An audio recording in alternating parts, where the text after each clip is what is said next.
Seguinte de Atos, capítulo 14, verso 14, diz: quando os apóstolos, Barnabé e Paulo, quando eles se tornaram apóstolos, quando foram enviados pela igreja. Veja, o apóstolo é aquele enviado. Isso é tremendamente importante porque isto indica uma forma bíblica de como podemos instituir o ministério apostólico. Quantos de nós acreditam em profetas e mestres? Você acredita que há profetas e mestres na igreja hoje? Eu certamente acredito que existem. Se profetas e mestres esperaram por Deus, jejuando e buscando, isto abre um padrão, uma forma bíblica de Deus enviar apóstolos. Quantos acreditam que pode haver apóstolos na igreja hoje? É uma boa coisa, porque são postos na igreja para aperfeiçoá-la. Se tivessem sido banidos, a igreja nunca estaria completa. Então, o momento mais decisivo daquele período foi o envio daqueles apóstolos. No que isto resultou? Digam em uma palavra: não ouvi na igreja. Agora, eles ganharam muitas pessoas para o Senhor nas cidades que visitaram. E então tiveram que estabelecer igrejas. Primeiramente tinham grupos de discípulos e depois tiveram que construir igrejas. Qual foi o ponto de transição de um grupo de discípulos para a igreja? Quais pessoas tiveram que ser levantadas? Me digam. Presbíteros, isso mesmo. Foi aí que os discípulos se tornaram uma igreja, quando surgiram os presbíteros para governar. Então fizeram isso. Lemos em Atos 14.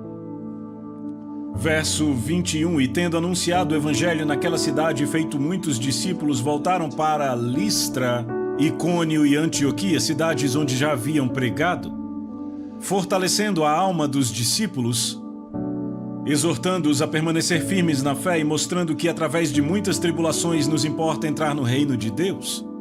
Então, tendo levantado presbíteros em todas as igrejas e orado com jejum, os recomendaram ao Senhor. Como levantaram presbíteros? Como entraram na mente do Senhor para saber quem seriam? Tem versões que trazem a palavra eleição. Sim, mas foi uma eleição de Deus. Como entenderam a mente de Deus? Qual foi a chave? Não ouvi vocês? Jejum, obrigado. Vocês veem duas nomeações decisivas na obra da igreja: apóstolos e presbíteros. E na igreja antiga, ambas as nomeações foram alcançadas através da oração e do jejum. Por que esperaríamos fazer de alguma forma diferente em nossa época? Será que podemos melhorar este método? Deus nunca nos pediu para melhorar nada, apenas nos pediu para seguir. Entendem? Aqui está uma chave. E eu estou pondo ela em suas mãos. O que farão com ela? O que os cristãos desta nação vão fazer com esta chave? O que os cristãos da Austrália farão com esta chave? O que os cristãos da Inglaterra farão com esta chave, África do Sul e todas as outras nações onde esta mensagem chegar? Você acha que Deus mudou? Será que encontramos uma maneira melhor? Certo, então agora eu quero apontar duas conclusões. A primeira está na conhecida passagem em 2 Crônicas 7:14. Eu a chamo de esperança para uma nação. Esperança para uma nação. Quantos sabem o que 2 Crônicas 7:4 diz? Muitos, graças a Deus.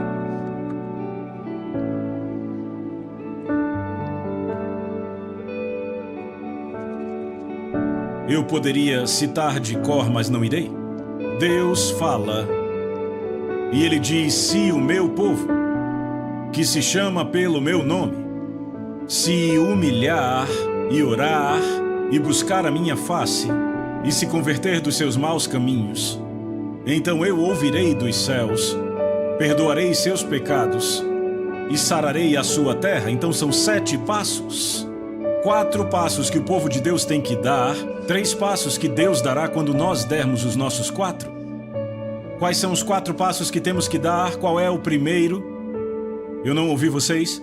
Nos humilharmos, porque Porque o orgulho é uma barreira para a resposta às nossas orações. O próximo é orar. Deus diz, não comece a orar até tratar do seu orgulho. E então ele diz, buscar a minha face. Não significa uma reunião de oração de 8 às 9h30. Isso é orar até experimentar a presença de Deus. E então ele diz, se converter dos seus maus caminhos. E você diz, Deus, mas eu não tenho maus caminhos. E Deus diz, espere até estar em minha presença e você descobrirá. Experimentamos isso em nossa igreja em Fort Lauderdale cerca de 5 anos atrás. A esposa de um dos presbíteros recebeu uma palavra do Senhor para proclamar um jejum, eu já vou falar sobre isso, um jejum coletivo. E aquilo não foi recebido com muito entusiasmo. O fato foi que os presbíteros, e eu era um deles, ficaram tão envergonhados que tivemos que fazer algo a respeito daquilo. E então dissemos que íamos tirar um certo período para jejuar e orar, e nos encontrávamos toda manhã, eu acho que era 5 da manhã. Bem, eu não estava lá, Ruth e eu estávamos viajando quando começaram. E se não me engano, na primeira manhã havia 13 pessoas. A igreja tinha mais de 500 pessoas na época. Na manhã seguinte, eu acho que vieram 7. E aí começou a ficar, como é típico nas reuniões de oração, na manhã seguinte havia 4. Mas então, um irmão que não era um presbítero recebeu um fardo do Senhor. E ele passou 24 horas chorando. E as coisas mudaram.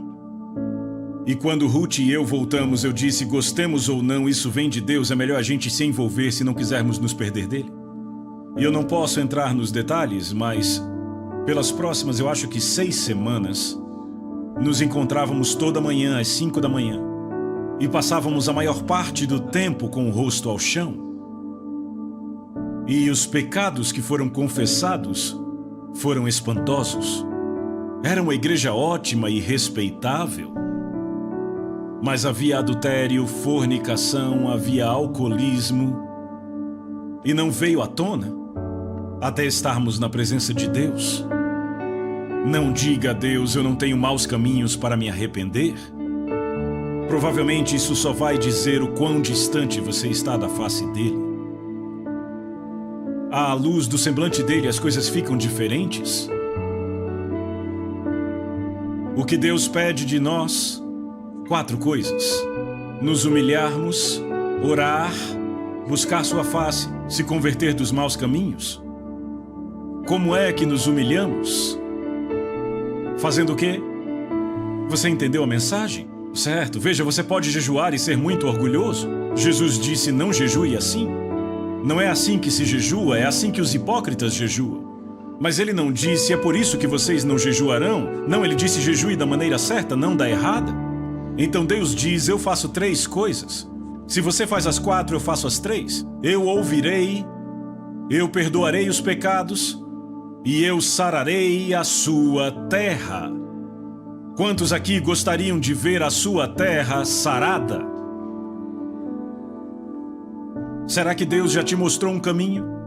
Será que há um remédio bíblico? Eu creio que há. Vamos para uma última passagem na Bíblia. Joel capítulo 2.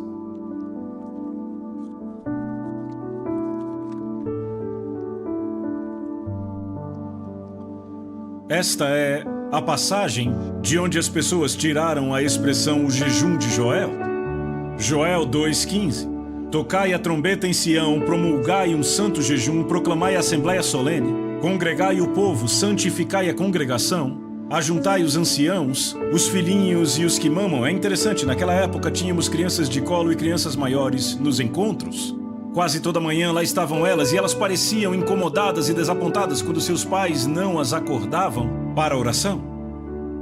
Sabe, era um exemplo vivo disso. Vamos continuar. Saia o noivo da sua recâmara e a noiva do seu aposento. Chorem os sacerdotes, ministros do Senhor, entre o pórtico e o altar, e orem. Que digam, poupa o teu povo, ó Senhor, e não entregues a tua herança ao opróbrio, para que as nações façam escárnio dele, porque hão de dizer entre os povos onde está o seu Deus. Note que, acompanhando, percebemos que ele menciona 3 categorias. os sacerdotes, os ministros e os anciãos. E aqui está a responsabilidade da liderança na igreja de dar o exemplo, de tomar a dianteira. Sabe quem são os líderes? As pessoas que vão na frente. Às vezes, os ministros estão liderando de trás. Isto não é liderança. Jesus, no jardim do Getsêmani, levou seus discípulos consigo. E então tomou 3. E eles pararam e diz que ele foi um pouco mais adiante. Isto é liderança? É ir um pouco mais adiante? Uma vez ouvi um pastor dizer: eu tenho que correr para alcançar o meu povo. Isso não é liderança.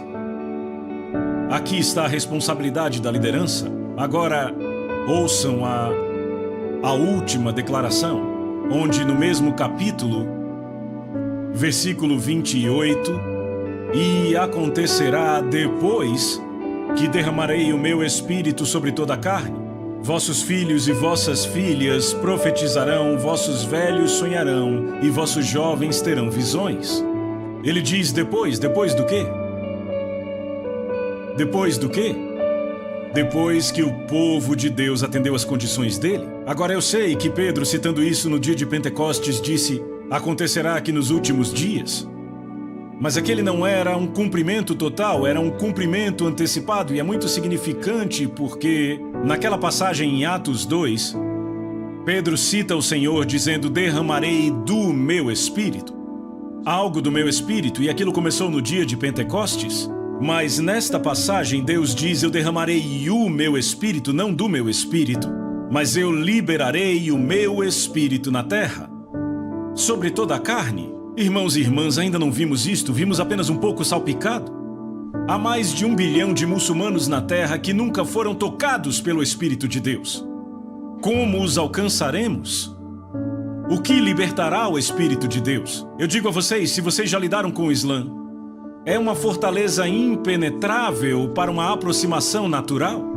Você tem que ir pelos meios espirituais. Qual é o programa de Deus? Convoquem um jejum, santifiquem a assembleia, que os anciãos, os sacerdotes e os ministros mostrem o exemplo.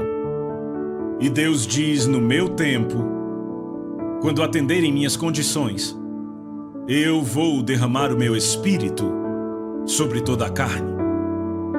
Eu creio que esta é a solução, e eu não acredito que haja outra. E eu creio que Deus nos mostrou na Bíblia o caminho. Vamos curvar as nossas cabeças diante do Senhor. Peça a Deus. Eu quero que você pergunte a Deus. Eu quero que você pergunte a Deus se tudo isso que foi dito vem da parte dele. Ruth e eu estivemos recentemente com Dave e Del Garrett no Havaí. São amigos próximos nossos. E Dave graciosamente orou por estes encontros que estamos tendo aqui. E eles disseram que perceberam que Deus estava para falar alto na Nova Zelândia. Eu creio que esta é a mensagem de Deus para a Nova Zelândia e para o mundo. Vamos derramar os nossos corações por um momento diante do Senhor.